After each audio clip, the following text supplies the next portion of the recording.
Wade Keller broke some news this week in one of his audios on the Pro Wrestling Torch website, and it has to do with Britt Baker, who has not been seen or heard from on AEW television since her match with Penelope Ford on the November 13th episode of Dynamite. And it was after that match that Serena Deeb walked out on stage and the camera caught Britt saying, "Nobody cares," which is a hell of a way to bury your opponent and the program that she was in or about to be in. I guess she already beat Serena the month before on their 5-year anniversary show.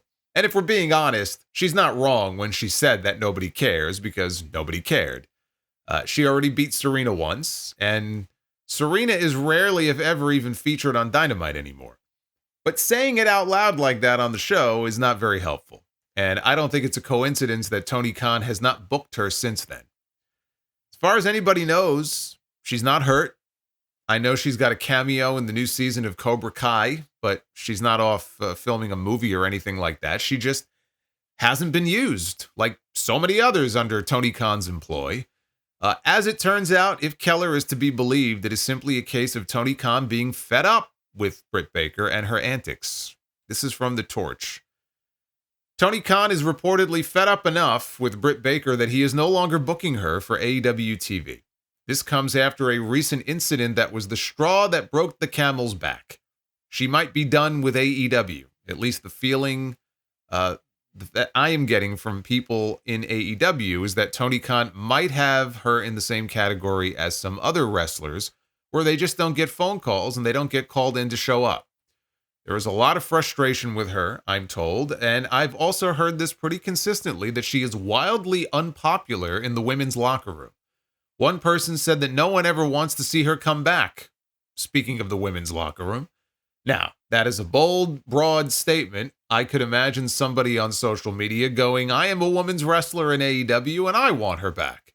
Okay, fair enough, but I'm just telling you that somebody's perception there is that nobody wants her back. That's how bad it is that somebody is willing to tell me that. Now, let me stop right there. Just play devil's advocate. If he is hearing that from one person, right, that hardly means the entire locker room wants Britt Baker gone, right? It could just be one person with an axe to grind, feeding a line to Wade Keller that they know he'll put out there, and voila, the perception is that everybody there hates Britt Baker. Because wrestlers are political creatures, and a lot of them, I'm not saying all of them, but, a lot of them may have their own agenda. Right? Now, that doesn't explain all the other reports that have been out there in the past that also paint Britt Baker in a bad light. So I do think there is smoke to the fire here. But again, this is just one report. And since this report came out, Brian Alvarez has said that there's one part of the report, which is probably the most important part, that has been blown way out of proportion, which is the idea that she may be done with AEW. She is not done with AEW. In fact, Fightful is reporting that she has about 1.5 years left on her deal, and that's without any injury time being added on. And as we have seen, Tony Khan is not shy about tacking injury time on to someone's contract. Okay, Britt missed a long time with her back injury, so she is not going anywhere. Okay, and if he did add time, I don't think you're going to see hashtag free Britt trending like you do free Ray Phoenix. Okay, now is that a double standard? Yes, it is. But with all the negative stories about her, that's just how it goes. I just don't think the outrage would be nearly as vocal for her as it is for Ray Phoenix or someone like Ricky Starks. But anyway, Keller's report continues. There was the incident with her and MJF, and I'm told that factors into her being off television, but there are other issues with her that have come up. She has become increasingly difficult to work with in a general sense. She's always had a reputation for being difficult to work with. There was a specific situation recently, not counting the MJF one, where people just threw their hands up. It wasn't like a huge deal, but it was enough to sort of be the straw that broke the camel's back in terms of just feeling like, you know what? We've got a strong women's division now compared to when she was on top, and we don't need to deal with her if she's going to be this difficult to work with. So that's where they are with her. I am told the Adam Cole situation is not stopping her. There should be no heat on Adam Cole. He has nothing to do with her not being on TV. Obviously, she had some standout moments in AEW and became a star and was seen as a centerpiece act, but even back then, I was hearing about her reputation and being unpopular in certain circles and difficult to work with and being fiercely territorial of her role in the company in a way that just felt unsustainable. And from what I am hearing, at least the attitude right now at the moment, the belief is Tony Khan is fed up enough that he is just going to focus his TV on others. I don't know what that means in terms of her pay and her contract, and it's possible eventually things will change. At this point in asking around, you should not expect to see Britt Baker back imminently. And that seems to be the consensus, is that she's not gone, but there are no plans to use her right now, and we should not expect to see her back on TV anytime soon. The reality is, there always seems to be stories centered around Britt Baker. First with Thunder Rosa and the comments that she made about her, being Britt, when she had that wrist injury. Remember, Britt had the wrist injury and she's working hurt. Meanwhile, Thunder Rosa, when she suffered her back injury, she was not around when she should have been. Like, that was the implication. There were very real issues between the two of them, at least back then. I don't know how they feel about one another now. I don't think they're friends, like best friends or anything, but maybe they're on better terms now. Whatever happened between her and Jamie Hayter, I have no idea. There were reports about that as well. Them not getting along or not liking each other, and we never did get a proper split between them in a match or a feud on TV. Jamie got hurt. She came back, and there was no interaction at all with Britt Baker. That may have just been a personal issue between the two of them, right? Not everybody in wrestling gets along. You don't always have to get along with your coworkers, as long as you're not beating them up and trying to choke them out. But I mean, that was a weird situation that never got a proper resolution on TV. Then Britt comes back from her back injury last summer, legitimately has one match with Hikaru Shida, and we find out that she was suspended for 2 weeks after the incident involving MJF. That was the night of MJF's 60-minute match with Will Ospreay. I think that was the 250th episode of Dynamite. She had just gotten back. And as quickly as she was back, she was off television again. And even though it was only a few weeks, it hurt the build to her Wembley match with Mercedes Moné. And I actually thought that Britt upstaged Mercedes on those promos that they had. But when it came to the actual match, it's easily the worst match that Mercedes has had during her run in AEW so far. Like, Mercedes has had good to great matches with everybody else except Britt Baker. Sometimes two people just don't mix.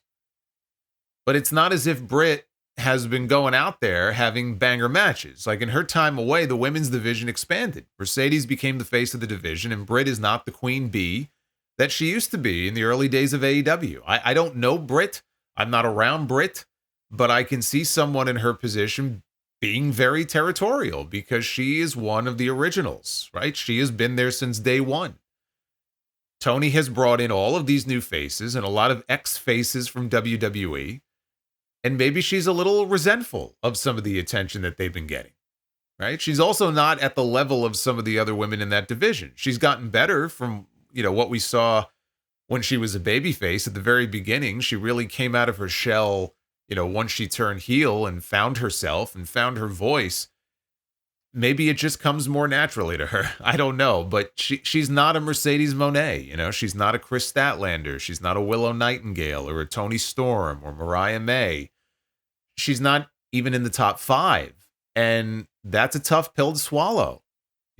But she's obviously made some enemies because whoever leaked this to Wade Keller, they're not the only one to have not so complimentary things to say about this woman behind her back over the past few years. And when you hear about all of these incidents and stories, you begin to develop a reputation. That reputation could hurt her if she ever leaves and wants to go work somewhere else, right? I'm not putting her on the same level as Tessa Blanchard, but with Tessa back in the news, she's another one who made a lot of enemies, right? For a lot of reasons, and has developed a bad reputation that's going to follow her for the rest of her career, wherever she goes. You don't want that. But clearly there are people there that don't like her. And I don't think it's because she took the last cookie in catering one day, or because she gave them a root canal one day and she drilled down a little too hard. Now, Britt has not responded to this report, but she did respond publicly to something else that's been going around. And on this, I'm glad she did because I'm not sure how her romantic relationships are anyone's business. But Adam Cole and Britt Baker, they are no longer together. They have not been together for some time now. They both acknowledged this, or at least Adam Cole has, that they broke up. Cole said that they're still great friends and he cares about her and wishes her well. What led to the breakup, we don't know, and it's nobody's business but their own. But that has not stopped people from spreading rumors about Britt cheating on Adam Cole, and that being the reason why they're no longer an item. And it was Konnan, I think, who started it on his Keeping It 100 podcast. He said, I was the first one that said her and Cole had broken up. They, being AEW fans, were on me again. Now you see it's true. And I'm going to throw this little one in there. Very credible source. It happened because she was cheating on him, okay? Britt then seemingly responded to what Konnan said, without naming him, and tweeted, I understand that we as performers are expected to have thick skin through opinions and lies that we read about ourselves, but spreading lies about my personal life is just low, weird, and something that I won't tolerate. I've never cheated on anyone in my life. Hashtag tell your source. I don't give a shit why they're not together anymore. Why would he even throw that out there? I think it says more about him than anything else. I mean, I know he's a gossip. I mean, that's my takeaway. Every time there's some report or article about something that he said on his show, I know there was a lot of anger about the Rey Fenix situation, people saying it was Konnan shooting his mouth off about the Lucha Bros possibly going to WWE. That may have led to Tony Khan keeping Phoenix under lock and key. Or as people are now calling it, keeping him in Guantanamo Bay. At the end of the day, whether he did or he didn't, that's still on Tony Khan more than anyone else. But this guy seems to gossip more than a bunch of old ladies in a hair salon.